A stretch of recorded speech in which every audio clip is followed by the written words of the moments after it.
Hi ಎಲ್ರಿಗೂ ನಮಸ್ಕಾರ. ಬೆಂಡೆಕಾಯಿ ಸಾರು ತುಂಬ ಈಸಿಯಾಗಿ ಆದಷ್ಟು ಬೇಗ ಹೇಗೆ ಮಾಡೋದು ಅಂತ ತಿಳಿಸ್ಕೊಡ್ತೀನಿ. ಈ ವಿಡಿಯೋನ ಪೂರ್ತಿಯಾಗಿ ನೋಡಿ. ಮೊದಲಿಗೆ ನಾನು 1 kg ಆಗುವಷ್ಟು ಬೆಂಡೆಕಾಯಿನ ತೊಗೊಂಡಿದ್ದೀನಿ. ಅದನ್ನು ಮೊದಲೇ ವಾಶ್ ಮಾಡಿ ಡ್ರೈ ಬಟ್ಟೆಯಲ್ಲಿ ಒರೆಸಿ ನಂತರ ಕಟ್ ಮಾಡಬೇಕು.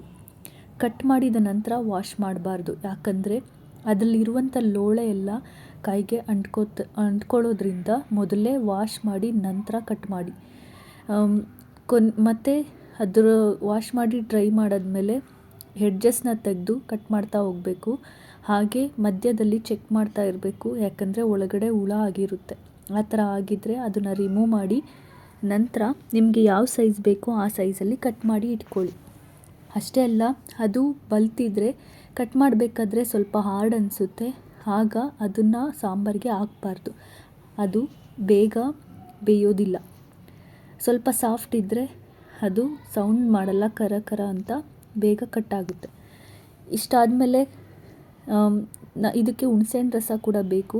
ಆದ್ದರಿಂದ ನಾನು ಒಂದು ಸ್ವಲ್ಪ ಹುಣಸೆಹಣ್ಣನ್ನ ನೀರಲ್ಲಿ ಹಾಕಿ ನೆನೆ ಇಟ್ಟಿದ್ದೀನಿ. ನಂತರ ಒಂದು ಪಾತ್ರೆಗೆ ಒಂದು 3 - 4 ಟೇಬಲ್ ಸ್ಪೂನಷ್ಟು ಎಣ್ಣೆ ಹಾಕ್ಕೊಳ್ಳಿ.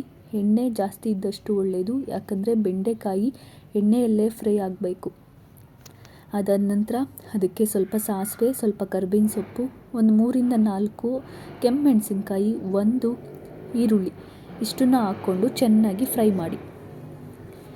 ಅಷ್ಟು ಫ್ರೈ ಆದಮೇಲೆ ಕಟ್ ಮಾಡಿ ಇಟ್ಟಿರುವಂಥ ಬೆಂಡೆಕಾಯಿನ ಹಾಕಿ ಅದಕ್ಕೆ ಸ್ವಲ್ಪ ಉಪ್ಪನ್ನು ಹಾಕಿ ಅದನ್ನು ಕೂಡ ಫ್ರೈ ಮಾಡಬೇಕು. ಫ್ರೈ ಮಾಡ್ತಾ ಹೋದಷ್ಟು ಅದು ಲೋಳೆ ಥರ ಗೊತ್ತಾಗುತ್ತೆ. ಆ ಲೋಳೆ ಎಲ್ಲ ಹೋಗೋವರೆಗೂ ಆದಷ್ಟು ಫ್ರೈ ಮಾಡ್ತಾ ಇರಬೇಕು. ಫ್ರೈ ಮಾಡೋ ಟೈಮಲ್ಲಿ ನೀವು ಮಸಾಲೆಗೆ ರೆಡಿ ಮಾಡ್ಕೋಬೋದು. ಮಸಾಲೆನ ಹೇಗೆ ಮಾಡೋದು ಅಂತ ತಿಳಿಸ್ಕೊಡ್ತೀನಿ ಇವಾಗ. ಒಂದು ಮಿಕ್ಸಿ ಜಾರಿಗೆ ಒಂದು ಕಪ್ಪಷ್ಟು ಕಾಯಿ ತುರಿನ ತಗೊಳ್ಳಿ.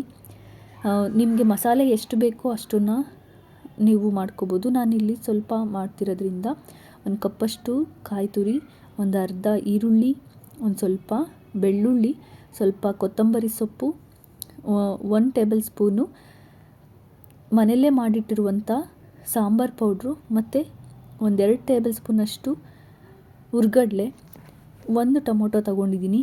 ಟೊಮೊಟೊನ ಜಾಸ್ತಿ ಯೂಸ್ ಮಾಡಬೇಡಿ, ಯಾಕಂದರೆ ಹುಣಸೆಹಣ್ಣು ರಸ ಕೂಡ ಹಾಕಿರೋದ್ರಿಂದ ಟೊಮೊಟೊ ಹಾಕಿದ್ರೆ ಹುಳಿ ಜಾಸ್ತಿ ಆಗುತ್ತೆ. ಆದ್ದರಿಂದ ಒಂದು ಅರ್ಧ ಹಾಕಿದ್ರೂ ಪರವಾಗಿಲ್ಲ.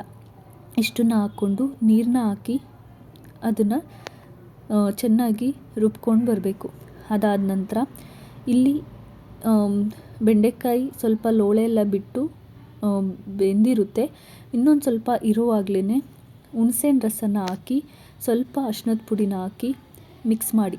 ಹುಣಸೆ ಅದು ಹಾಕಿ ಅದೊಂದು ಸ್ವಲ್ಪ ಹೊತ್ತು ಫ್ರೈ ಮಾಡಿದ್ಮೇಲೆ ಆ ಲೋಳೆ ಎಲ್ಲ ಹೋಗಿದ ನಂತರ ರುಬ್ಬಿರುವಂಥ ಮಸಾಲೆನ ಅದರೊಳಗಡೆ ಹಾಕ್ಕೊಳ್ಳಿ.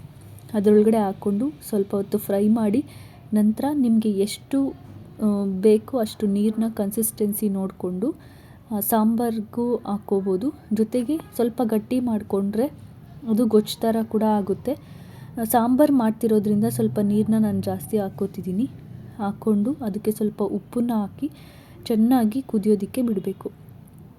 ಇಷ್ಟು ಹಾಕಿ ಕುದಿದ ನಂತರ ಬೆಂಡೆಕಾಯಿ ಸಾಂಬಾರು ರೆಡಿ ಇರುತ್ತೆ. ಮುದ್ದೆ, ಅನ್ನ ಜೊತೆ ಎಲ್ಲ ತಿನ್ಬೋದು.